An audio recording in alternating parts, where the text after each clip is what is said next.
അപ്പോൾ പറഞ്ഞു വരുന്നത്, ബേബി സഖാവ് പറഞ്ഞു വരുന്നത്, കേന്ദ്രത്തിൽ CPM-ൻ്റെ പിന്തുണയുള്ള ഒരു ഭരണമുണ്ടാവും എന്നാണല്ലോ.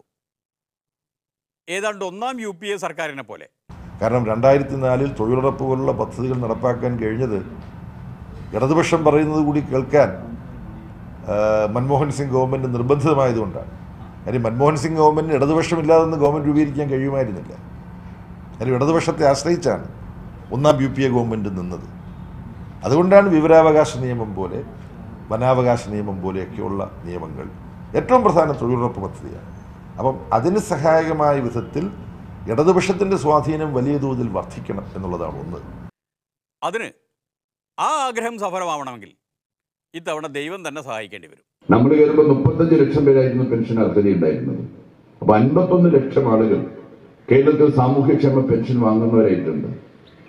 600 രൂപ 1200 രൂപയാക്കി മാറ്റി പെൻഷൻ വീട്ടിൽ കൃത്യമായിട്ട് എത്തിക്കുന്ന പിണറായി വിജയന് ഒരു വോട്ട് കൊടുക്കാൻ വേണ്ടിയിട്ട് നിങ്ങൾ പറയണം. ഇല്ലെങ്കിൽ ദൈവം ചോദിക്കുന്നവരോട് പറഞ്ഞാൽ ഈ പൈസയും മേടിച്ചിട്ട് വോട്ട് ചെയ്തില്ലെങ്കിൽ ഇതെല്ലാം കണ്ടുകൊണ്ട് ഒരാൾ മുകളിൽ ഇരിപ്പുണ്ട്, നിശ്ചയമായിട്ടും ചോദിച്ചിരിക്കുമെന്ന് പറയാനായിട്ട് നമുക്ക് സാധിക്കുമെന്ന് എനിക്ക് അവരോട് പറയാം. ദൈവസഹായം കിട്ടാൻ സാധ്യതയുമുണ്ട്. ദേവസ്വം മന്ത്രിയൊക്കെ വല്ലാതെ കഷ്ടപ്പെടുന്നുണ്ട്. ആട്ടെ, അടുത്തത് 2, കോൺഗ്രസിനെ പോലുള്ള പാർട്ടികളെ തിരഞ്ഞെടുത്ത് അയച്ചാൽ അവർ വർഗീയ BJPക്കെതിരായിട്ട് ഉറച്ചു നിൽക്കുമെന്നുള്ളതിന് എന്തെങ്കിലും ഗ്യാരണ്ടി ഉണ്ടോ? ഉണ്ട്, ഗ്യാരണ്ടി ഉണ്ട്. അവർ തന്നെ തരുന്ന കോൺഗ്രസ് മുദ്രയുള്ള ഗ്യാരണ്ടി ഉണ്ട്. അവരുടെ കാര്യത്തിൽ അവർക്ക് അത്രയും ഗ്യാരണ്ടി ഉണ്ട്. അതുപോട്ടെ, ഈ തമിഴ്നാട്ടിലൊക്കെ CPIM കോൺഗ്രസിനോടൊപ്പമാണ് മത്സരിക്കുന്നത് എന്ന് കേട്ടല്ലോ. തമിഴ്നാട്ടിൽ കോൺഗ്രസ് 2 സീറ്റിൽ CPM-ന് വേണ്ടി വോട്ട് പിടിക്കുന്നുണ്ട്, 2 സീറ്റിൽ CPI-ക്ക് വേണ്ടി വോട്ട് പിടിക്കുന്നുണ്ട്. അത് CPM-ൻ്റെയും ഇടതുപക്ഷത്തിൻ്റെയും ഒരു ത്യാഗമനസ്ഥിതിയാണ്. തമിഴ്നാട്ടിൽ നിന്നും BJP-യും അവിടുത്തെ മറ്റ് പ്രാദേശിക പാർട്ടികളും ചേർന്ന് തമിഴ്നാട്ടിൽ നിന്നും സീറ്റുകൾ നേടിയെടുത്ത് BJP ഭരണം ഡൽഹി തുടരാൻ പറ്റുമോ എന്നൊരു പരിശോധന നടത്തുമ്പോൾ, അതിനൊരു പരിശ്രമം നടത്തുമ്പോൾ അത് തടയാൻ വർഗീയ വിരുദ്ധ വോട്ടുകൾ പരമാവധി ഓരോ സംസ്ഥാനത്തിൻ്റെയും സാധ്യതയനുസരിച്ച് ഒരുമിപ്പിക്കുക, ഏകോപിപ്പിക്കുക എന്ന സമീപനം അനുസരിച്ചാണ് തമിഴ്നാട്ടിൽ ഒരു സമീപനം എടുത്തിട്ടുള്ളത്. ആ സമീപനം ശരിയാണ്. ആ സമീപനം ഇതാദ്യമായിട്ടല്ല. അതങ്ങനെ ത്യാഗമനസ്ഥിതിയാകും എന്ന് മനസ്സിലാകുന്നില്ല. കോൺഗ്രസ് പിടിച്ചു തന്ന വോട്ട് കൊണ്ട് ജയിക്കുന്നത് എങ്ങനെ ത്യാഗമനസ്ഥിതിയാകും? അതും പോട്ടെ, ഈ ത്യാഗമനസ്ഥിതിയാണെങ്കിൽ മാഹിയിൽ കാണുന്നുമില്ല.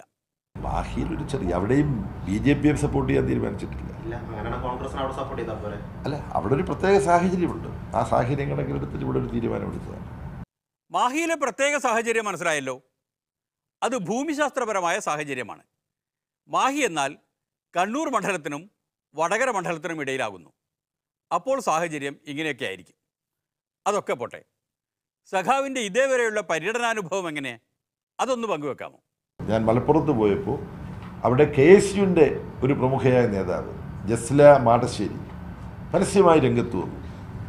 LDFൻ്റെ VP സാനുവിന് വേണ്ടി പ്രവർത്തിക്കാൻ പോവുകയാണ്. അതുമാത്രമല്ല, ശ്രീ കുഞ്ഞാലിക്കുട്ടിയെ അനുകൂലിച്ചു നിന്നിരുന്ന MSFൻ്റെ സംസ്ഥാന അഖിലേന്ത്യാ ഭാരവാഹിത്വം വഹിച്ചിട്ടുള്ള ഷാഫി പരസ്യമായിട്ട് രംഗത്ത് വന്നു.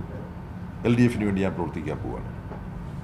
ഇടുക്കിയിലെ ഉപ്പുതറയിൽ ഞാൻ പോയപ്പോൾ അവിടുത്തെ കോൺഗ്രസിൻ്റെ മണ്ഡലം സെക്രട്ടറി ചാക്കോ രാജൻ, അദ്ദേഹം LDFന് വേണ്ടി പ്രവർത്തിക്കാൻ വരുന്നു. ഞാൻ സംസാരിച്ചു കഴിഞ്ഞപ്പോൾ അദ്ദേഹത്തിൻ്റെ ഒരു ഹാരാർപ്പണം നടത്തി അദ്ദേഹത്തെ LDFിലേക്ക് സ്വാഗതം ചെയ്യുന്നൊരു ജോലി എനിക്കുണ്ടായി.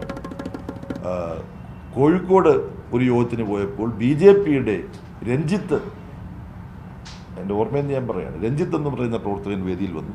അദ്ദേഹത്തെ, അപ്പം കോൺഗ്രസ്, മുസ്ലിം ലീഗ്, BJP ഇവയുടെ 4 നേതാക്കന്മാർ ഇടതുപക്ഷ ജനാധിപത്യത്തിൻ്റെ ഭാഗമായി പ്രവർത്തിക്കാൻ തയ്യാറായിട്ട് മുന്നോട്ട് വന്ന അനുഭവം എനിക്ക് നേരിട്ടറിയാം.